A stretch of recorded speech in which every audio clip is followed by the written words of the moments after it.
Mythology of the Blackfoot Indians. The making of the earth. During the flood, Old Man was sitting on the highest mountain with all the beasts. The flood was caused by the above people, because the baby fungus of the woman who married a star was heedlessly torn in pieces by an Indian child. Old Man sent the otter down to get some earth. For a long time he waited, then the otter came up dead. Old Man examined its feet, but found nothing on them. Next he sent Beaver down. But after a long time he also came up drowned. Again nothing was found on his feet.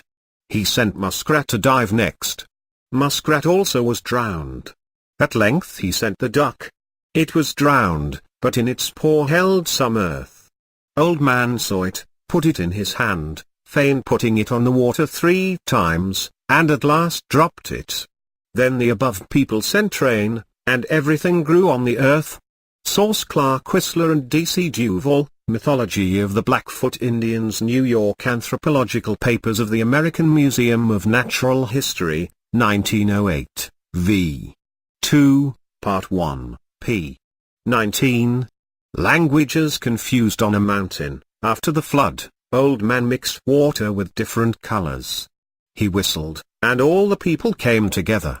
He gave one man a cup of one kind of water, saying, "You will be chief of these people here." To another man he gave differently colored water, and so on. The Blackfoot, Pecan, and Blood all received black water. Then he said to the people, "Talk," and they all talked differently, but those who drank black water spoke the same. This happened on the highest mountain in the Montana Reservation, Chief Mountain. Source: Clark Whistler and D.C. Duval, Mythology of the Blackfoot Indians, New York: Anthropological Papers of the American Museum of Natural History, 1908, v. 2, Part 1, p. 19. Order of Life and Death. There was once a time when there were but 2 persons in the world, Old Man and Old Woman. One time, when they were traveling about, Old Man met Old Woman, who said, "Now, let us come to an agreement of some kind. Let us decide how the people shall live." "Well," said Old Man, "I am to have the first say in everything." To this Old Woman agreed, provided she had the second say. Then Old Man began, "The women are to tan the hides. When they do this, they are to rub rains on them to make them soft, they are to scrape them well with scraping tools, etc. But all this they are to do very quickly, for it will not be very hard work." "No, I will not agree to this," said Old Woman. "They must tan the hide in the way you say, but it must be made very hard work, and take a long time, so that the good workers may be found out." "Well," said Old Man, "let the people have eyes and mouths in their faces, but they shall be straight up and down." "No," said Old Woman, "we will not have them that way. We will have the eyes and mouth in the faces, as you say, but they shall all be set crosswise." "Well," said Old Man, "the people shall have 10 fingers on each hand." "Oh, no," said Old Woman. "That will be too many. They will be in the way. There shall be 4 fingers and 1 thumb on each hand." "Well," said Old Man, "we shall beget children. The genitals shall be at our navels." "No," said Old Woman, "that will make childbearing too easy, the people will not care for their children. The genitals shall be at the pubes." So they went on until they had provided for everything in the lives of the people that were to be. Then Old Woman asked what they should do about life and death. Should the people always live, or should they die? They had some difficulty in agreeing on this, but finally Old Man said, "I will tell you what I will do. I will throw a buffalo chip into the water, and, if it floats, the people die for 4 days and live again. But, if it sinks, they will die forever." So he threw it in, and it floated. "No," said Old Woman, "we will not decide in that way. I will throw in this rock. If it floats, the people will die for 4 days. If it sinks, the people will die forever." Then Old Woman threw the rock out into the water, and it sank to the bottom. "There," said she, "it is better for the people to die forever, for, if they did not die forever, they would never feel sorry for each other, and there would be no sympathy in the world. Well, said Old Man, let it be that way.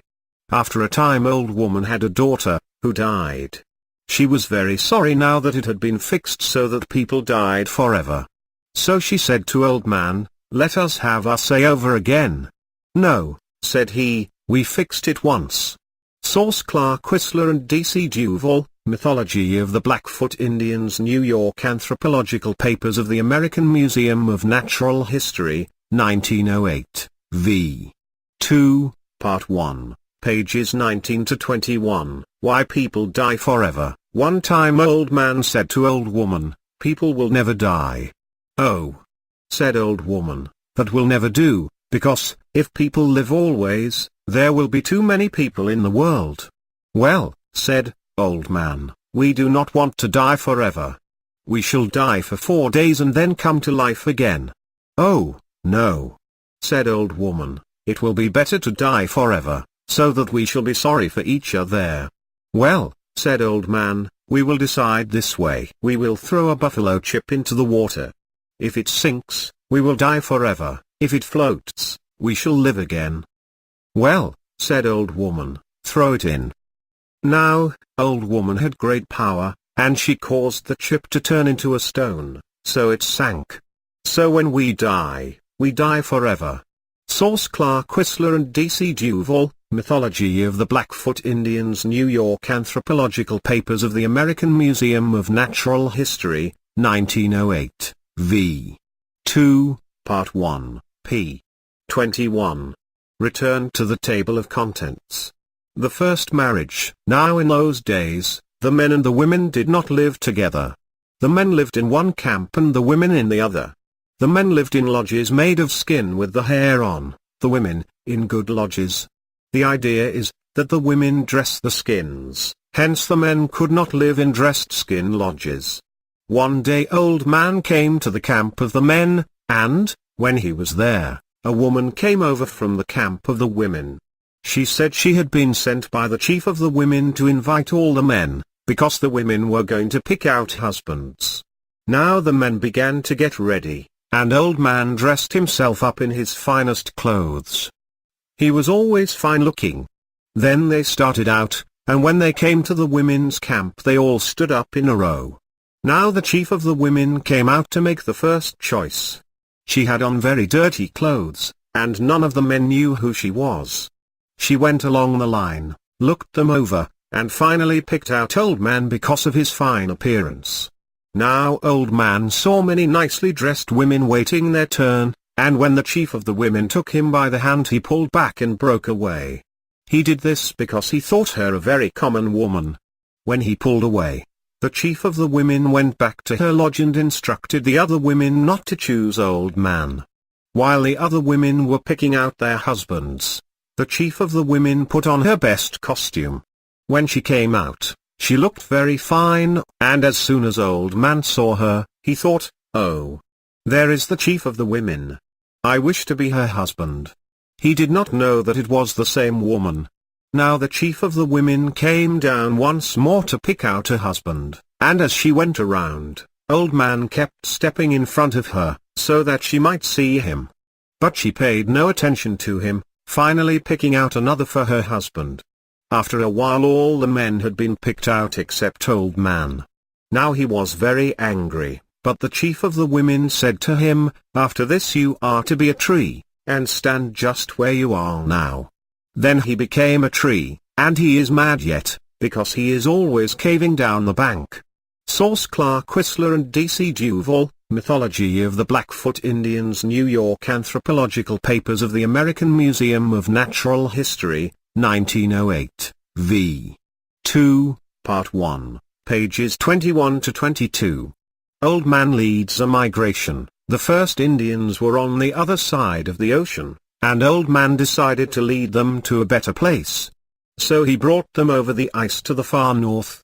When they were crossing the ice, the Sarsi were in the middle and there was a boy riding on a dog dravois. As they were going along, this boy saw a horn of some animal sticking up through the ice. Now the boy wanted this horn, and began to cry.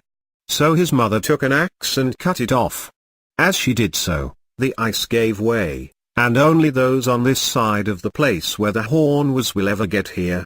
Now Old Man led these people down to where the blood reserve now is, and told them that this would be a fine country for them, and that they would be very rich.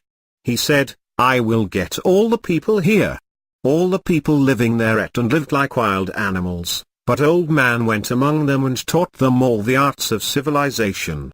When crossing the ice, only about 30 lodges succeeded in getting across, and among these were the representatives of all the tribes now in this country. At that time the Blackfoot were just one tribe. When he was through teaching them, he did not die, but went among the Sioux, where he remained for a time, but finally disappeared. He took his wife with him. He had no children. Old Man and the Great Spirit. There was once a Great Spirit who was good. He made a man and a woman. Then Old Man came along. No one made Old Man. He always existed. The Great Spirit said to him, Old Man, have you any power? Yes, said Old Man, I am very strong. Well, said the Great Spirit, suppose you make some mountains. So Old Man set to work and made the sweet grass hills. To do this, he took a piece of Chief Mountain. He brought Chief Mountain up to its present location, shaped it up, and named it. The other mountains were called Blood Colts. Well, said the Great Spirit, you are strong. Now, said Old Man, there are 4 of us, the man and woman, you and I. The Great Spirit said, all right. The Great Spirit said, I will make a big cross for you to carry. Old Man said no, you make another man so that he can carry it. The Great Spirit made another man. Old Man carried the cross a while, but soon got tired and wanted to go. The Great Spirit told him that he could go, but he should go out among the people and the animals, and teach them how to live, etc. Now the other man got tired of carrying the cross. He was a white man. The Great Spirit sent him off as a traveler. So he wandered on alone. The man and woman who had been created wandered off down towards Mexico, where they tried to build a mountain in order to get to the sky to be with their children. But the people got mixed up until they came to have many different languages.